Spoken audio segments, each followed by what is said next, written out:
இன்னைக்கு நம்ம எங்க வந்திருக்கோம்னா தூத்துக்குடி மாவட்டம் ஸ்ரீவைகுண்டம் ஸ்ரீ வைகுண்டநாதர் சுவாமி பெருமாள் திருக்கோயில் பார்க்க வந்திருக்கிறோம். இந்த கோயில் பாண்டியர்கள் காலத்துல கட்டியிருக்கிறாங்க. பாண்டியர்கள் காலத்தோட சிற்பக்கலைக்கு மிகவும் எடுத்துக்காட்டா இருக்கிறது மீனாட்சி அம்மன் கோயில்.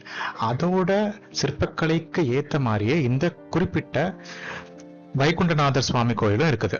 இங்க பாத்தீங்கன்னா கோயில நிறைய கோபுரங்கள், அப்புறம் ஒரு முக்கியமான விமானம் இருக்குது. விமானத்தோட சிற்பக்கலை மட்டும் பாருங்களேன். ஒரு அழகுலையும் இருக்கிற சிற்பங்களை பார்க்க முடியுது நம்மளால. இந்த சிற்பங்கள் எல்லாமே நுண்ணிய கலை வேலைப்பாடுகள் இருக்குது. குறிப்பிட்டு சொல்லணும்னா இந்த கோபுரத்தோட கீழே நாங்க ஒரு குரங்கோட சிலையை பார்த்தோம். இது ஒரு நிலை ஆஃப் உயிரினங்களை நமக்கு வெளிப்படுத்துது. எல்லா சிற்பங்களும் ஒரு குறிப்பிட்ட நிலைகளை வெளிப்படுத்துற மாதிரி தான் இந்த கோபுரத்துல கட்டியிருக்காங்க. அதே மாதிரி இது பாண்டியர்களோட கலைநயத்தை நமக்கு வெளிப்படுத்துது. வீடியோவோட போக போக நமக்கு அவங்களோட கலைநயம் எப்படிங்கிறது தெரியும். மேலும் பார்த்தீங்கன்னா இந்த சுற்று பிரகாரமே ரொம்ப அழகா இருக்குது. கருங்கலால கட்டப்பட்ட தூண்கள் நமக்கு தெரியுது. இந்த ஒரு தூணுமே பார்த்தீங்கன்னா நமக்கு ஒரு கல்ல செதுக்கியிருக்காங்க. எல்லாத்துலயுமே வேலைப்பாடுகள் இருக்குது.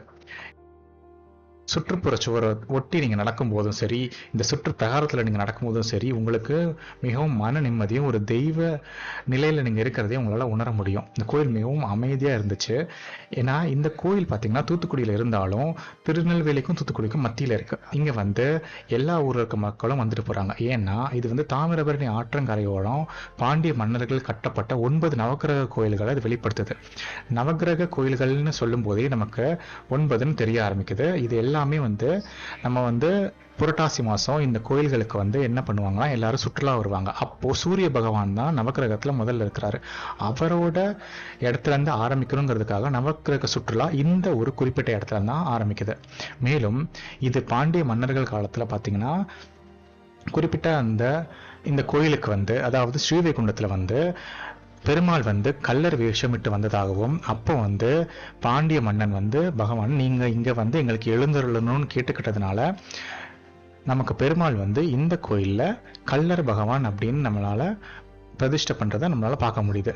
மேலும் நீங்க கோயிலோட முன்னாடி இருந்து வரும்போதே கல்லர் கோயில் அப்படின்னு போட்டிருப்பாங்க. பரமபத வாசல் பாத்தீங்கன்னா கூட நுண்ணிய சிற்ப வேலைப்பாடுகள் தெரியுது. இங்க மேல பாத்தீங்கன்னா ஆதிசேஷன் பெருமாள் படுத்திருக்கிறத நம்மளால பார்க்க முடியுது. இவ்வளவு நுண்ணிய சிற்பக்கலை வேலைப்பாடுகள் நமக்கு தெரியுது. மேலும் யாழி மண்டபத்துல பாத்தீங்கன்னா துவாரபாலகர்கள் இருக்கிறதும் தெரியுது. பக்கத்துல வில்லேந்தி வீரர் மாதிரி ராமர் நமக்கு நிக்கிறதும் தெரியுது. சுக்ரீவன் நமக்கு அந்த குறிப்பிட்ட தூண்லயே நமக்கு செதுக்கி இருக்கிறதே நம்மளால பார்க்க முடியுது. சரி, யாழி மண்டபம் எதுக்காக இருக்குன்னு பார்த்தோம்னா திருவேங்கடபதி பெருமாளை இங்கதான் அவங்க ஸ்தாபிச்சிருக்கிறாங்க. இங்க இருக்கிற திருவேங்கடபதி பெருமாள் பாத்தீங்கன்னா நமக்கு திருப்பதியில இருக்கிற பெருமாள் மாதிரியே நமக்கு தோற்றம் தருவாரு. மேலும் இந்த யாழி மண்டபம் பாத்தீங்கன்னா பாண்டிய மன்னர்கள் காலத்துல இருந்த சிற்பிகள் மற்றும் அவங்களோட கலை மற்றும் கற்பனை சக்தி எந்த அளவுக்கு அவங்க வெளிப்படுத்தி இருக்காங்கிறது நமக்கு தெரியுது. எல்லா யாழிகளுமே பாத்தீங்கன்னா ஒரே நேர்கோட்லையும் ஒரே மாதிரியும் நமக்கு செதுக்கியிருக்காங்க. இந்த ஒரு சிற்பத்தையும் பாருங்க.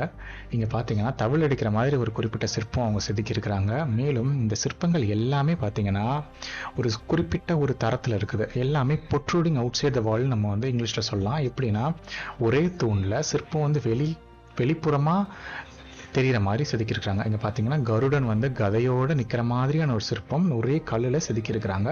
மேலும் இந்த ஒரு குறிப்பிட்ட இடம் பாத்தீங்கன்னா மிகவும் அழகா இருக்குது.